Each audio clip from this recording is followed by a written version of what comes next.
Comenzó cuando tenía 6 años. Estaba en la escuela a media lección de español y necesitaba orinar, bastante. A mi edad, de hecho, un buen puñado de niños aún se orinaban encima, y siempre me sentía paranoico con respecto a avergonzarme a mí mismo en público de esa manera. Levanté mi mano y dije que necesitaba usar el baño. Tras el rutinario discurso sobre cómo debía haber ido a la hora de recreo, el profesor me dio las llaves al baño de acceso restringido, dado que era el más cercano al salón. Siendo la mitad del quinto período, los corredores estaban vacíos y se me plasmaban como cavernarios, yo solo era una cosa pequeña y escuálida en ese entonces. A veces tenía problemas con las puertas, en especial para quitarles el seguro, y forcejeaba por un buen minuto o dos tratando de abrir la condenada puerta. En fin, mientras me sentaba en el trono de porcelana, se presentó un golpeteo en la puerta. «Está ocupado», repliqué, incomodado por la interrupción. Entonces tomó lugar una pausa, y luego el golpeteo reincidió. Ahora era más rápido, más determinado. «Espera un minuto». El golpeteo se tranquilizó, y luego una voz contestó. «Déjame entrar». «Ocupo entrar». El tono de quien hablaba era débil y sostenido. Un adulto que no reconocía. Pude haber tenido 6 años, pero también tenía una buena noción de la etiqueta de baño. En particular, que no debías dejar entrar a otra persona a tu cubículo. Vete. El golpeteo se intensificó de nuevo hasta que se asemejó al aporreo de un tambor, a solo metros de mí y fuera de vista. Escuché la voz gritando algo, sumiéndose más y más en su desesperación. «Déjame entrar. Solo abre la puerta, por favor». Para ese punto, estaba aterrado. El martilleo y los bramidos eran tan ruidosos, y, aún así, nadie venía a investigarlo. Eventualmente, mi profesor me vino a traer, enojado porque me había ido por casi media hora.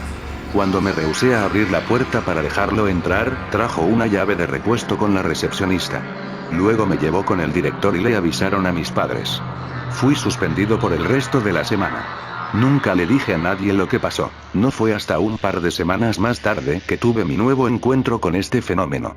Estaba por celebrar mi 7º cumpleaños y mi familia había organizado una parrillada en mi honor. Era un día gloriosamente soleado, pero cuando habíamos arreglado todo en la parcela detrás de nuestra casa, el carbón no se pudo encender. Mi papá me pidió que fuera a traer una pastilla de encendido del cobertizo en el jardín frontal. Estaba bastante estrecho adentro y no entraba del todo, así que solo lo abrí, me puse de puntillas para alcanzar el estante con el objeto, y luego salí, cerrando la puerta. Cuando me giré, un golpeteo apresurado tocó la puerta desde el otro lado. «Abre. Necesito entrar». Esta voz no era la misma que había escuchado hace un mes. Era más grave, más violenta y amenazadora. No dije nada y me alejé. No tenía idea de lo que estaba pasando, pero me aterró. En tanto me iba, resonó un último aporreo, como un puñetazo contra la madera, y escuché la voz de nuevo. «Pequeño bastardo. Te voy a quebrar la puta boca. Déjame pasar». Corrí de vuelta a la fiesta y pasé el resto del día viendo por encima de mi hombro. Como deben haber adivinado para este punto, había muchas de esas voces. En total, conté al menos 30. Solía encontrármelas alrededor de cada mes, rogando que las dejase pasar por las puertas. Casi siempre, ocurría inmediatamente después de que cerrase una puerta detrás de mí, como si esas entidades extrañas me hubiesen estado siguiendo. Nunca le dije a nadie, pero, para ser honesto, me llegué a acostumbrar en cierta medida.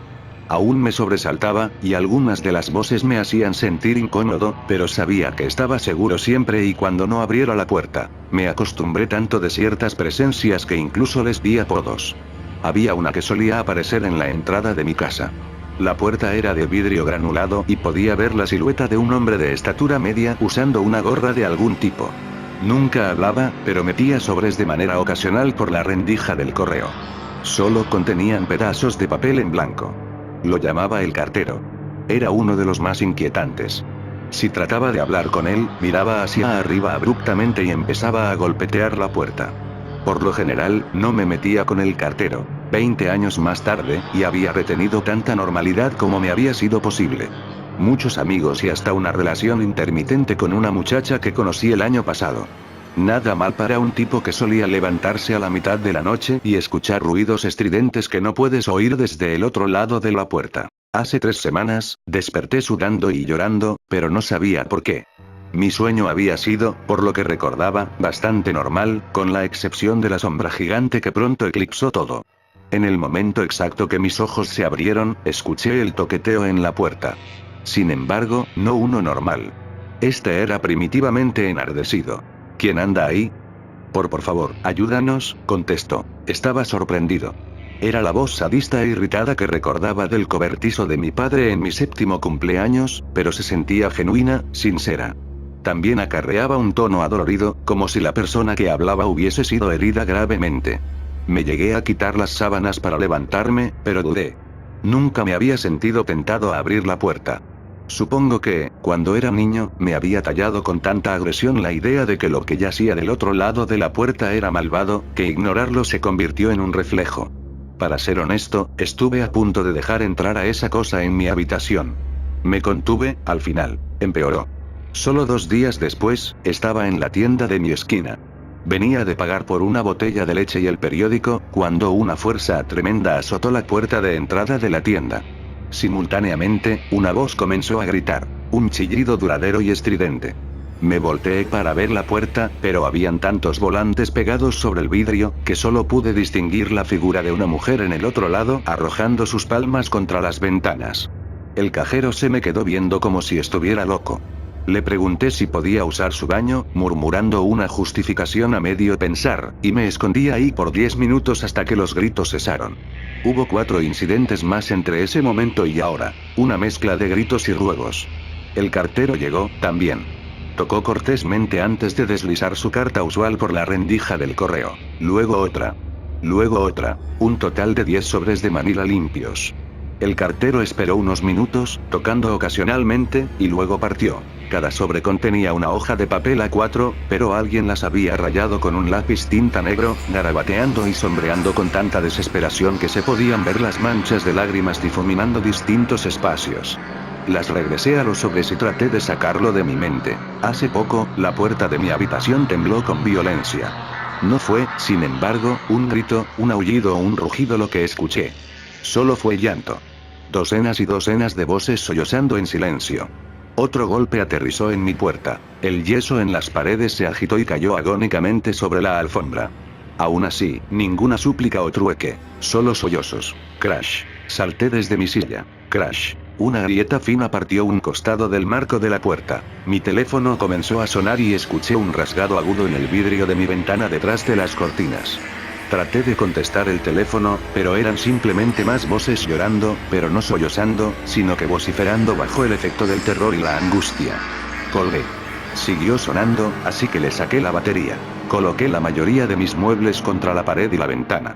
3 horas después de que este último intento por ingresar empezó, el golpeteo aún no había sido abatido, ni los lamentos. Mi barricada mediocre podría ser hecha a un lado en cuestión de segundos. Crash. ¿Qué es lo que quieren esta vez?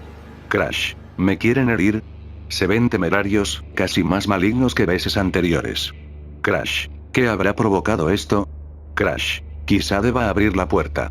Crash. Quizá deba dejarlos entrar. El silencio lo ahogó todo. Me di cuenta de que incluso el llanto había cesado. Por un minuto completo, me quedé ahí sentado. Luego me paré, me apresuré hacia la puerta, ansioso por escapar de esa situación claustrofóbica. Quizá debería ir afuera, donde podría distanciarme de las puertas y del maldito golpeteo. Removí la barricada y le di vuelta a la perilla. Cerrada. Arrodillándome, di un vistazo por la rendija. Frente a la puerta de mi habitación no se encontraba el corredor que solía recordar, sino otro cuarto. Alguna especie de biblioteca o salón de clases. Se veía desocupada a excepción de un niño sentado y leyendo, dándome la espalda. Llamé a la puerta. Oye. ¿Tú puedes abrir? Me vio por encima del hombro. Reiteré. Sí, Pen. ¿Puedes abrir la puerta por mí? No puedo, estoy en detención. No se supone que hable con nadie. Se dio la vuelta. Confundido y exasperado, me levanté. Un estallido sonoro fracturó el silencio una vez más. Se escuchó como un puño siendo estampado contra el cristal. Mi ventana. Lo escuché de nuevo, pero esto no era el toqueteo frenético de alguien queriendo entrar. Tampoco se percibía como un intento por irrumpir en mi alcoba. Sea lo que sea que estuviera más allá de la cortina y del vidrio, sabía que yo estaba aquí. Sabía que le temía. En la forma más predatoria y sádica posible, quería que tuviera miedo. Me volteé a la puerta y comencé a golpetearla rápidamente. Oye, Déjame entrar, ¿sí? En verdad necesito que abras la puerta.